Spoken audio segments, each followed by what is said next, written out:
The next round of rain is moving in now, when it will change over to snow, and a look ahead to the weekend. The NFL Draft begins, and we'll take you out to Bronco headquarters, where the Super Bowl champs look to add another star tonight. As soon as I got my dash cam, I knew I was going to catch clips like this. The crashes recorded by drivers in Denver. 9 wants to know how a dashboard cam can work against you. A pursuit tonight at the end of rush hour down I-25. And the study that says 1 minute of certain exercise can have the benefits of 45. 9 News starts now.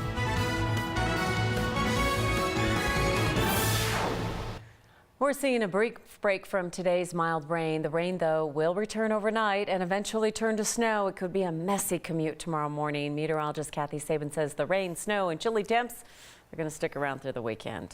Kim, the real variable that we're looking at tonight is the temperature profile. Everything else is on track, but depending upon how warm or cool the air mass is when this storm moves into Colorado will depend upon which areas see the heavy snow that you'll need to shovel and just the wet, slushy snow that melts on the roadways. And while the temperature profile shows some milder air to the north, this system is bringing a lot of moisture in the form of snow already to the high country, compromising travel and really complicating the drive on I-70 tonight.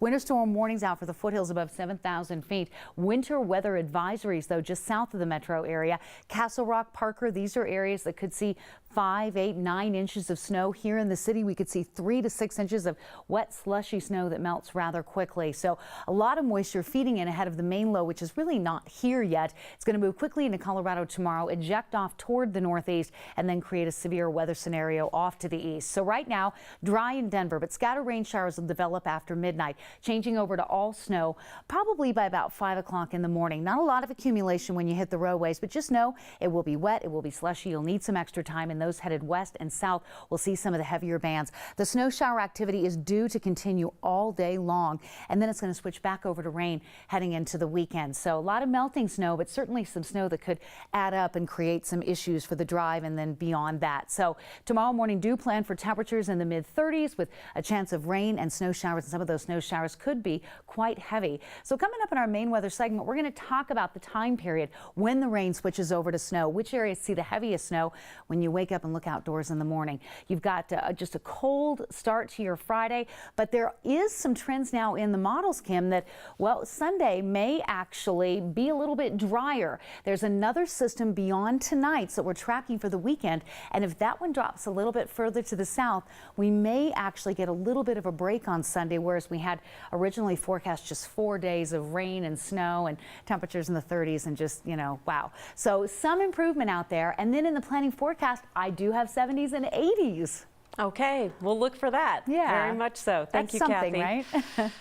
All right, let's get to the NFL Draft. The Broncos have a quarterback. Yes, indeed, they did. They picked up a couple spots in a trade with the Seattle Seahawks so they could get potentially the QB of the future. Drew Soicher joins us now. A lot of excitement on this one, Drew.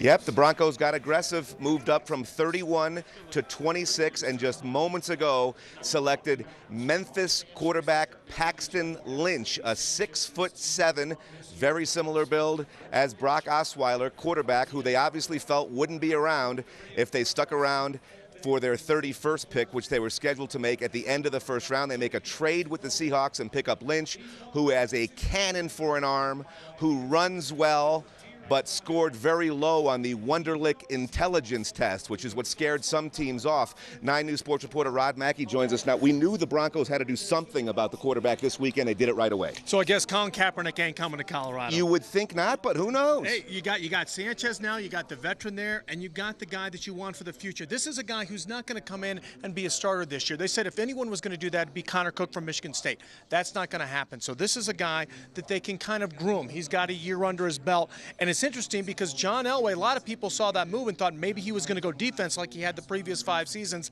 Not going to happen. They get the quarterback that they wanted. So it was interesting. There was Dallas trying to move up late in the first round now, and the Broncos, I think, realized that the guys ahead of them, the teams ahead of them, weren't going to take a quarterback, but the teams who wanted a quarterback realized that and tried to move it. And Denver immediately trades with Seattle. They give up a 1 and they give up a 3 to move up 5 picks to get Paxton Lynch. When John Elway knows what he wants, he goes and gets it. And tonight he went and got Paxton Lynch, the quarterback out of Memphis. We'll have much more from the NFL Draft later in the show, including an exclusive one-on-one interview with John Elway. He'll explain how it happened. We'll see you then. All right. Hey, while we have you right here, Drew, I think a lot of people are going to be struck, at least physique-wise, the similarities between Brock Osweiler, who we just shipped out, and Paxton Lynch, who we just brought in. Elway likes enormous quarterbacks, apparently.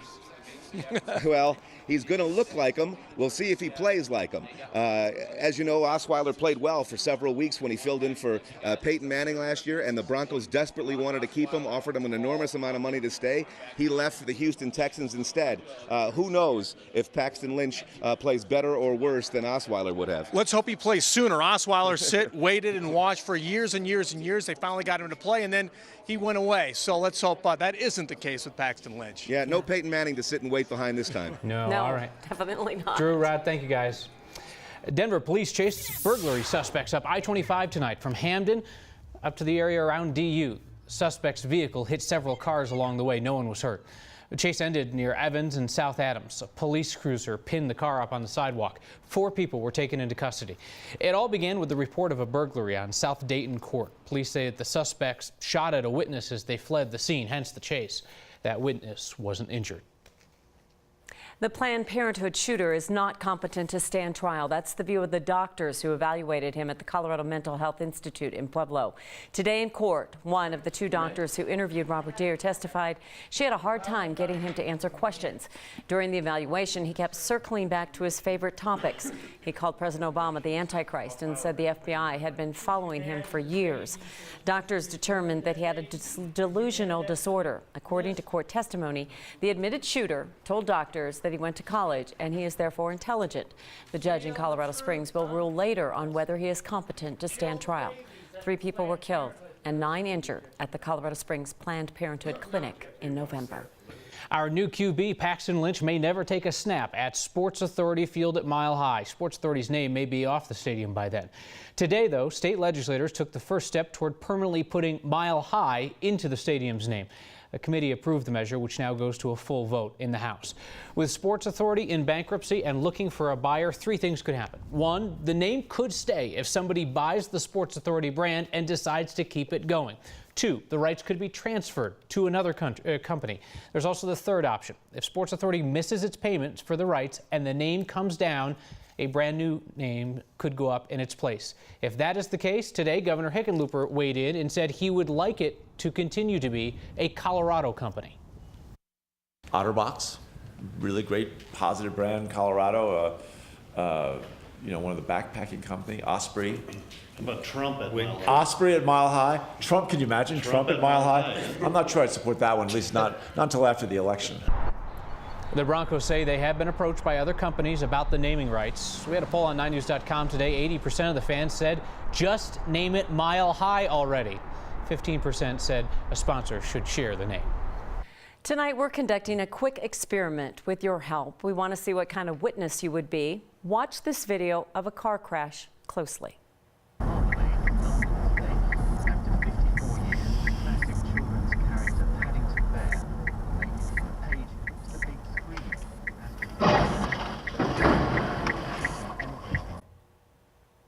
So did you see it? Now, do you remember who was at fault?